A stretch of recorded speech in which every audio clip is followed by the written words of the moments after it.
Hey guys, for this video we're going to take a quick look at this 50 pack of Gardner Bender cable staples. These are 3/4 inch staples. Again, comes in a bag of 50 for routing, organizing, making it look all pretty when doing your wiring. So this is what one of these guys looks like. Now this is the 3/4 inch, so that 3/4 is your opening right here. So Romex wire, which is most typically what you're using this for, up to 3/4 inches wide will fit in this. It even has a little guide right on the packaging for 3/4 inch and 10, 12, and 14 gauge wire. And for the uninitiated, the lower the number is on a gauge of wire, the fatter the wire is. For instance, this is a 14 gauge, 14-3 wire here. If it was 12-3, it'd be a little fatter. If it was 10-3, it'd be a little fatter. So that's how that goes.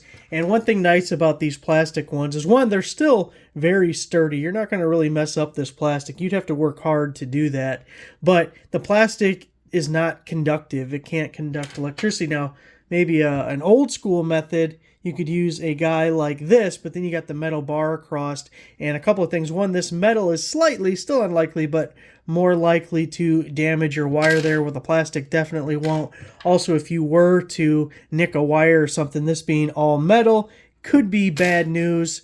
Having the plastic there is a little bit safer. But when if you went down to your basement or someplace that isn't totally finished, you are very likely to see some of these if you look at your wiring. But this guy's just going to sit like so, and you'll hammer in each side, and you can run them around your floor joists or studs or wherever you're going with wire. But it'll organize it nice and neat for you, keep it out of harm's way, and protect the wire.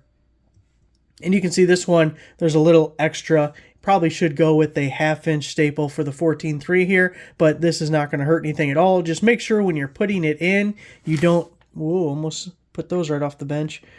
Make sure you're not pinching anything. Obviously, make sure one of these little nails isn't going through your Romex. Otherwise, simple, easy product, works really well. Again, this plastic is nice, and you can even, when you're hammering these in, you'll whack it with the hammer a few times, and it'll be fine. So there it is. Thanks for watching.